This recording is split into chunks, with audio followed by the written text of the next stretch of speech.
From Hollywood, it's time now for John Lund as Johnny Dollar. Niles Hartley, Johnny, Columbia Life. Niles, how are you? I thought you were in Chicago these days. I am. This is long distance. We have one here that's a pimp. Tell me about it. One of our brokers wrote a $50,000 straight life policy on a man named Lane.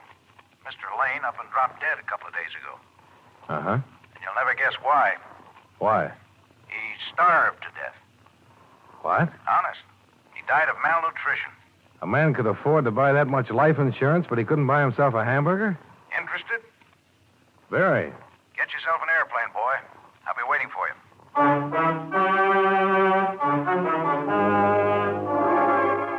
John Lund in a transcribed adventure of the man with the action-packed expense account. America's fabulous freelance insurance investigator. Yours truly, Johnny Dollar.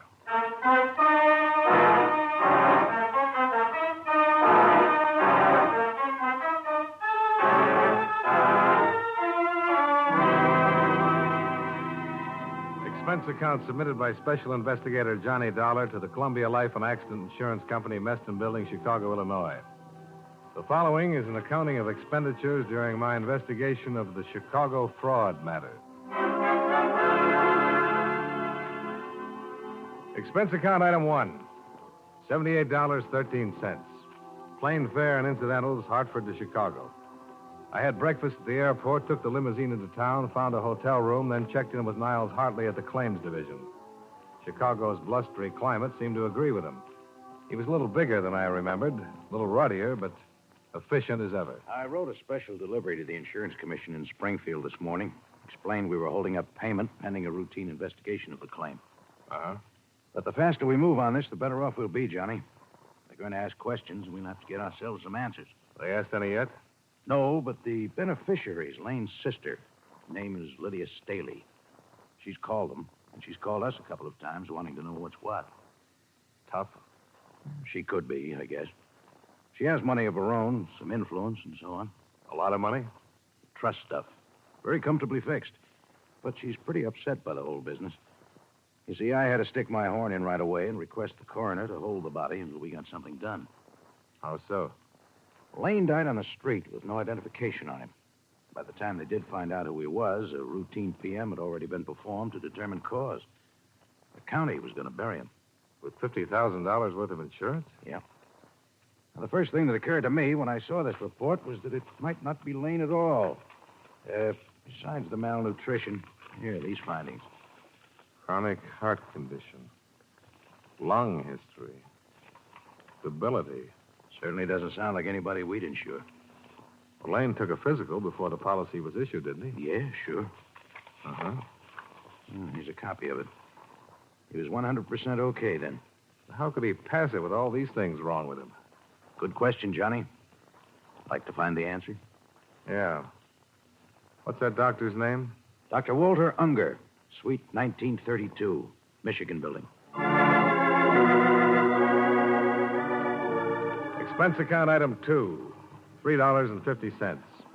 Taxi fare through Chicago's slushy streets to the offices of Dr. Walter Unger, who had been licensed to practice medicine in the state of Illinois in 1946. He was a Northwestern University Medical School graduate. And I'd give him the set. Married, had 2 children, and lived in Glencoe, a North Shore suburb. Day and night. His income and practice, according to report, were average. Oh, good. Yes, drop in tomorrow. Goodbye. I'm sorry, Mr. Dollar. You were saying... I'm from the Columbia Life Insurance people, Doctor. Claims Division. I'd like to get some information about a man you examined on July 14th of last year. All right. I hope this won't take long. What is it you want to know? The man's name was Christopher Lane. You happen to remember him? Christopher Lane. No, I can't say that I do, Mr. Dollar. What about him? Well, first I'd like to know, is this your signature? Hmm? Yes. Those are my letterheads. I suppose that's my signature. Aren't you sure? How many people are certain of their signatures? It looks like mine, Mr. Dollar. I can't say for sure that it is or isn't. Well, assuming that it is, what about these notes? Are these in your handwriting? Yes, I would say that was also my handwriting. Mr. Dollar, I'd appreciate it very much if you'd get on with whatever business you have here. According to this, you gave Mr. Lane a complete physical and pronounced him sound. I did. Anything unusual about that? He died 2 days ago, Doctor. I wish you insurance people would buy some books on heart diseases and read them and know them and not take up valuable time. Look here. This patient was 41 years old. If he had no heart condition when I examined him, and obviously he didn't, according to my cardiographic findings, it's entirely reasonable to assume that he could have developed one in a very short time. You people gauge that in your premium. Mr. Lane didn't die of heart trouble, Doctor. He died of malnutrition. Malnutrition? That's what the pathologist at the coroner's office says. Here, look for yourself. Well, he should know. Was it possible for you to overlook that condition at the time you examined him? No. No, if he'd been suffering from malnutrition in any degree, I would have discovered it. According to the coroner's report, he'd been ill for a year or better. Can you explain that, Dr. Unger? No, I can't explain that. I wish I could. All I can say is that I did my job. I examined the man, reported my findings. How about this? Angina. I could have missed that, I suppose, but it's unlikely with the degree of aggravation noted here. Did you X-ray, Mr. Lane? Certainly, it's part of the examination. Have you had much experience reading chest X-rays, Doctor? Mr. Dollar, I know my business. If there'd been any lesions in that man's chest, I would have reported. Doctor, just bear with me, please. Again, the coroner's man said they were old lesions. So I notice. I can't explain that either. Well, you can understand why we want to be thorough about this. Yes, I do. And I wish I could help you. You keep a file copy of all examinations? Yes, certainly. I'd like to see your file on this one, if I may. Of course. Anything else? Yeah. Another hour of your time. What for? I'd like to have you look at Mr. Lane's body, Doctor. I could get an injunction. All right. I'll be finished here at 7 o'clock.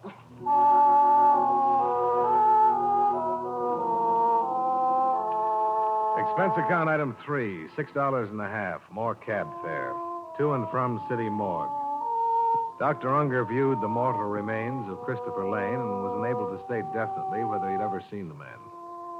The next day, all of the personnel connected with Dr. Unger's office made a trip to the morgue. None of them recognized the body either. However, I had better luck with the elevator operator in Lane's apartment building.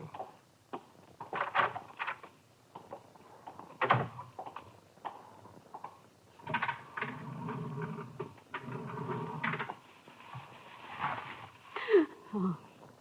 You ever seen this man before, Miss Shattuck? Yeah. Yes, sir. That's Mr. Lane, apartment 2338. You're positive? Oh, yeah. I've seen him every day for almost 2 years. Okay.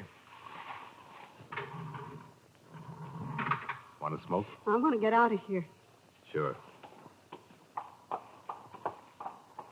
don't know why I'm acting this way. I've seen him that way 100 times. What? I mean, almost like that, out, stoned.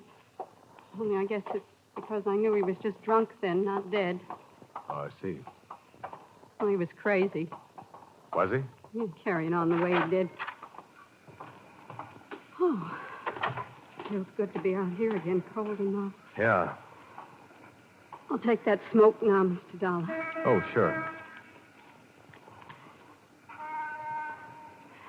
Thanks. Yeah, he used to get up around 10 every morning. I'd take him downstairs. He'd look awful, but he was always kind of nice, polite, you know. Mm-hmm. He'd go out to the store and come back in a little while with a sack of groceries, a pint of milk for his cat, some donuts for himself, and some booze. Then he'd just lock himself up in his apartment, stay there all day. Drinking? Oh, yeah. Fried to the ears by noon. I think it was wine.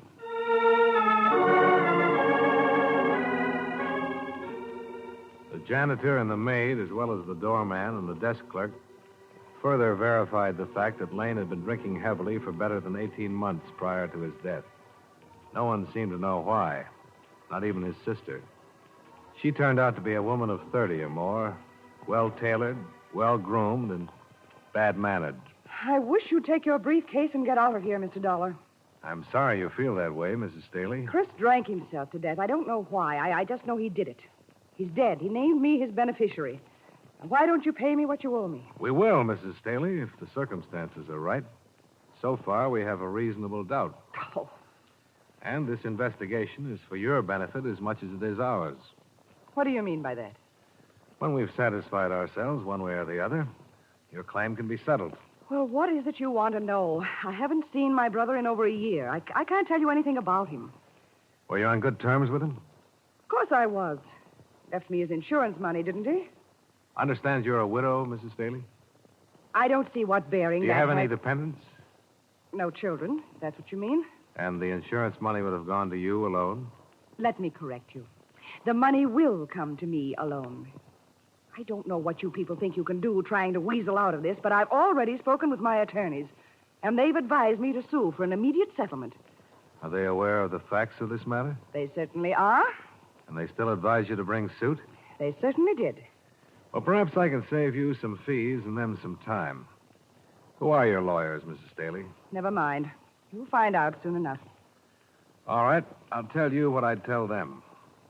You can pass it on.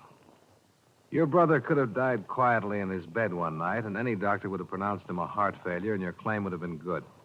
But he made the mistake of dropping dead on a public street, and the police took over. And before he was properly identified, an autopsy had been performed. Yes, and I'm going to sue the city for And from that autopsy, we know your brother couldn't possibly have passed an insurance examination. But he did pass it, Mr. Dollar. He came to me the day after he'd taken the exam and told me I was his beneficiary. You said you hadn't seen him for over a year. He took the exam last summer. All right. I saw him that one time. He might have come to you, but he didn't come to you about passing that exam. Now, listen here. Your brother never took that exam. What? Someone went up to the doctor's office and took it for him. Mrs. Staley, we aren't fools. Now, we're going to find out who that someone was and how it was done. We're used to all sorts of tricks in this business, and all sorts of bluffing, too. You can sue us for settlement. You can sue us all over the place. With what we have right now, we just love to meet you in a court. I'm talking facts to you, Mrs. Staley, and I wish you'd talk them to me. Get out of here. Get out of here, you cheap snooper, before I call a policeman and have you thrown out.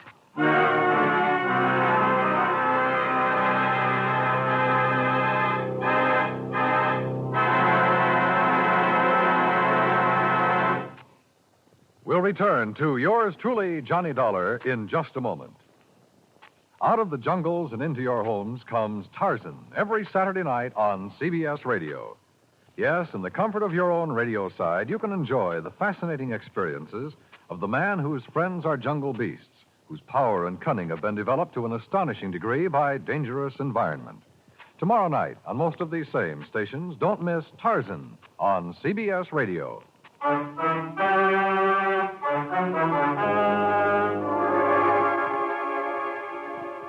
Now, with our star, John Lund, we bring you the second act of yours truly, Johnny Dollar.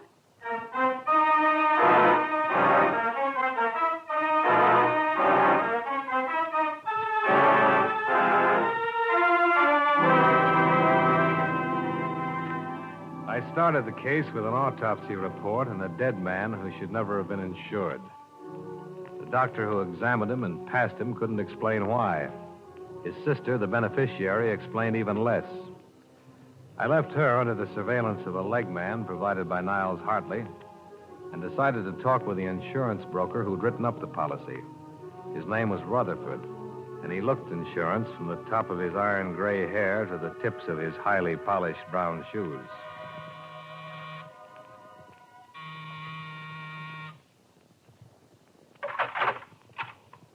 I suppose you're Mr. Dollar? Mr. Rutherford? Yeah, come in. I was surprised when you called me. We're trying to wrap this thing up, Mr. Rutherford. I understand. I'll tell you, I've been writing insurance for 17 years, Mr. Dollar, and this is the first time anything like this has ever occurred to me. Listen now. I believe you, Mr. Rutherford, and your record. Oh? You've looked into me? Well, you know, we have to on a thing like this.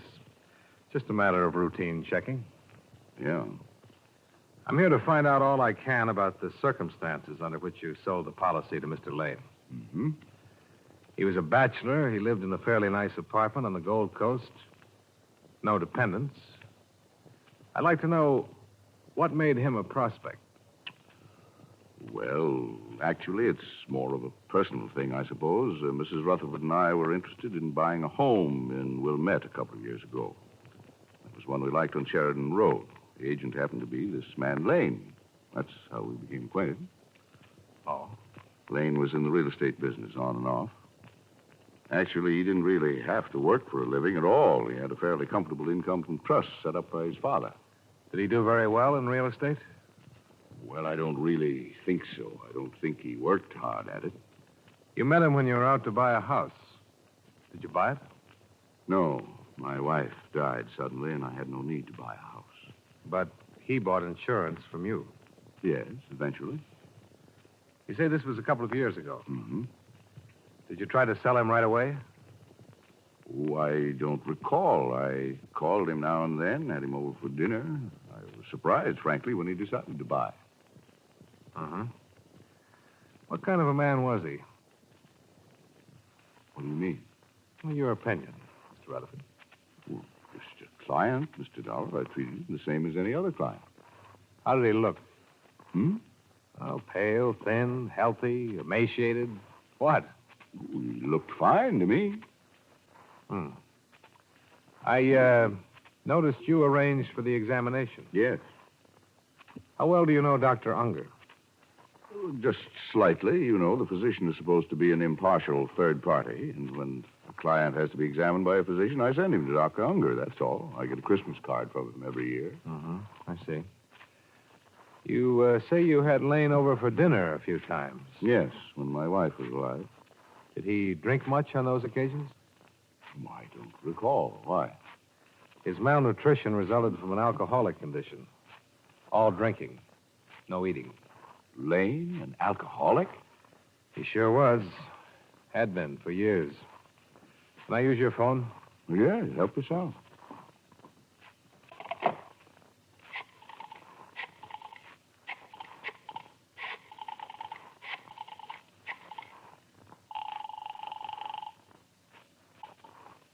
Hello? Johnny Dollar, Niles. Oh, glad you called, Johnny. I'm trying to reach you. What's up? Mrs. Staley's fighting back. Huh? Her lawyers served notice on us an hour ago. Well, nothing to worry about there. Just a bluff. Oh, but this wasn't. She made the coroner release her brother's body. Took it to a crematorium. Exhibit A is a pile of ashes by now. Oh. I can try something here. We'll try it. Right. Mr. Rutherford. All finished? Yeah. Mr. Rutherford, I'm afraid you're in a little trouble. Well, what are you? You couldn't have written that policy or known Christopher Lane without being aware of his drinking habits. Now, see here, Dollar. I've been an insurance broker for a good long time, and no one has ever questioned my integrity. And I think that's what you were banking on, your reputation. I'm sorry for you, Mr. Rutherford, but there had to be a collusion here, and you're the logical party. You arranged for someone to take Lane's examination. You were going to split with... Oh!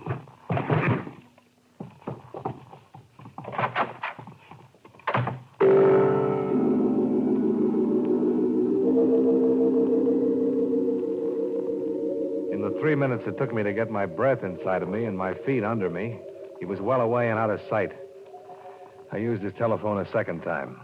I told Niles Hartley what had happened and then made a beeline for Lydia Staley's place. What do you want? I'm here to tell you about all the trouble you're in, Mrs. Staley. Rutherford's given it away. Given what?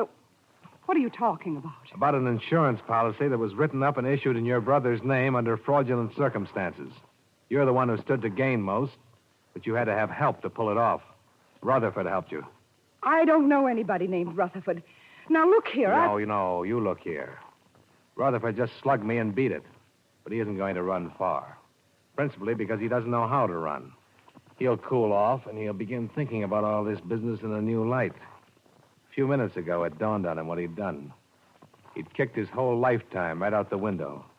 He's been found out. He's lost all around. And he's going to be mad. And you're the one he's going to be mad at. I told you I don't know anybody named Rutherford. Well, then I'll tell you. He'll probably want to kill you. Oh. Do we talk now? I don't see why. I've done nothing wrong. Who took that physical for your brother? He took it himself. You got your brother drunk enough to sign the insurance papers, didn't you? I had nothing to do with them. Okay, Mrs. Staley. We'll get it all from Rutherford. Yes. Why don't you do that? In the meantime, I hope you sleep well, knowing what you've done. I've done nothing. And you'll never prove any of these things you've been saying. Never. And for 2 days, it looked as if she might have been right. There was no way to involve Mrs. Staley without a statement from Rutherford. In the name of the company, Niles Hartley filed charges on attempted collusion against him, and a warrant was issued. The Chicago police were unable to find him anywhere.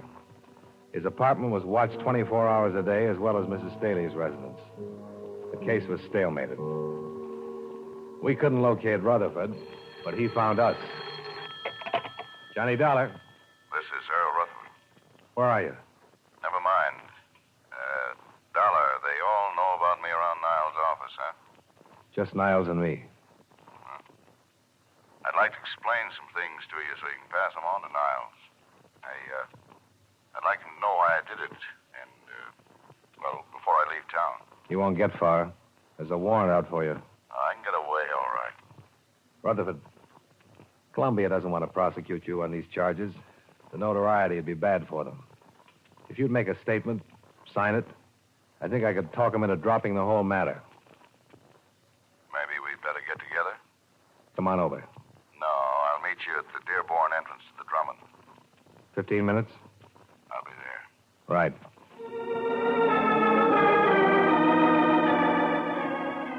When I pulled up in a cab 12 minutes later, he was waiting for me at the curb in front of the Drummond. He was still wearing the same clothes he'd had on in his apartment. He needed a shave, and judging from the circles under his eyes, he hadn't slept much. He was pale and shaken.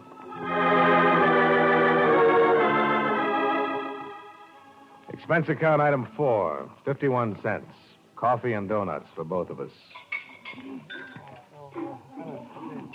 I met Lydia right after Miriam, my wife, died. My children are both grown and married and have lives of their own. I guess I was very lonely. Sure. I became interested in Lydia, and we had a great many things in common. Seemed like the thing to do. I asked her to marry me. Nothing wrong with that. You don't understand. She laughed at me. No, I don't understand. I guess I'm not an exciting man, a witty one, or... She made me feel as though all my life had been hopeless, a waste. That I'd missed a great deal. I asked her, Mr. Dollar, what is it? What do you want out of life? Is that when she brought up the proposition? I guess that's what gave her the idea. The trusts pay her $500 a month for life, and my commissions come to that. We could have lived very comfortably on $1,000, but Lydia talked of traveling, of Europe, of clothes. I don't know, things her family had had once. She wanted $50,000 in cash instead of money just trickling in every month, huh? I suppose so. I didn't understand her motive at first, but go on. Well, she told me about her brother Christopher. He was a drunk. The doctors in New York gave him 2 years. I paid a man $100 to go to Dr. Unger's office and take the physical. What's the man's name? I wouldn't tell you that, Mr. Dollar. He's not involved in anything, and I don't want to get him into any trouble. After Lane was insured, you were going to wait for him to die? That was the general idea. Once I'd done it, it was too late to turn back. I mean, I wanted to at times, but a cancellation on a policy that size would have been hard to explain. You're leaving something out. She had you, didn't she? Hmm? You were the goat. Legally, she was clear, right? Yes. She still is, isn't she? Unless you write all this down, we can hold it over her head to prove collusion. You speak to Niles? He'll go along. The charges will be dropped if you'll make a statement. Okay.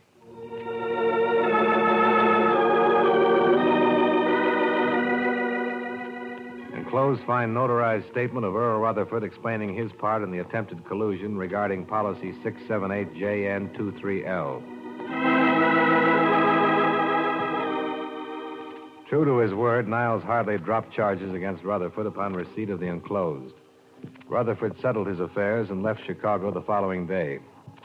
When Mrs. Staley was shown a carbon of the enclosed statement, she instructed her attorneys to withdraw suit. The night I was to leave town, I called at her apartment to have her sign a release of all claims.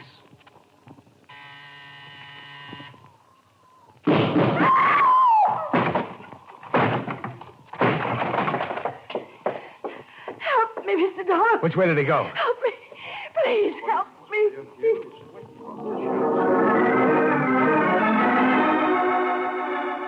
I carried her to the couch, did what I could, while startled tenants phoned for an ambulance and the police. After that, I began looking around. I found a dark stain on the windowsill leading out onto the fire escape, and on the floor, a blood-stained letter opener. There was no gun anywhere in sight. I decided that if I'd been stabbed with a letter opener, it'd be easier to try 3 flights up to the roof than 14 down to the alley. I was right. Earl Rutherford was hanging over the top ledge of the building, firing down at me. I ducked into a window frame, 1 flight away from him. Get away from me, Dollar! You know I won't, Rutherford. You missed by a mile. You'll have to come down. It's the end of the line for you. Don't do anything foolish. I'm coming up after you. Come on, then. I'll be waiting for you.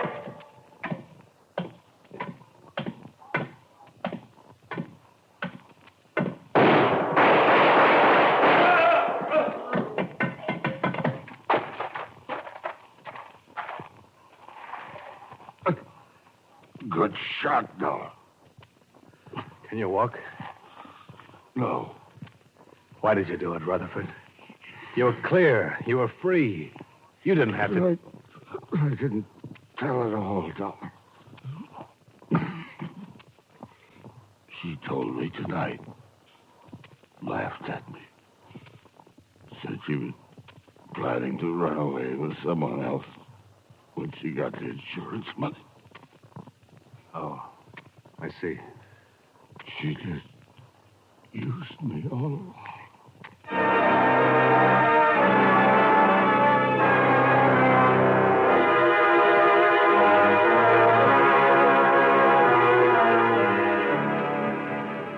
Earl Rutherford died on the way to the receiving hospital. Mrs. Staley was dead when I got back to the apartment. Expense account item 5, $53. Hotel and food while in Chicago. Item 6, same as item 1. Fare back to Hartford. Expense account total, $219.77. Yours truly, Johnny Dollar.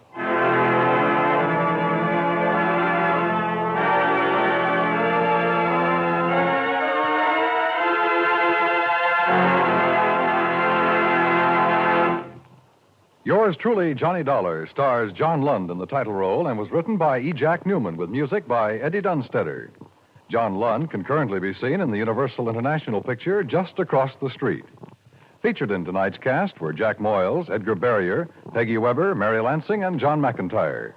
Yours truly, Johnny Dollar, is transcribed in Hollywood by Jaime Del Valle.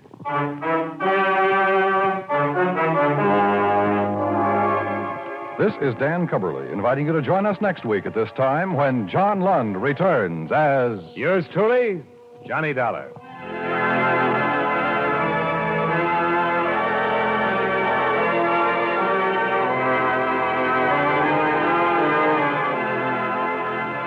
If you like your thrills to be real, your adventures to be true to life, Gangbusters is the show for you.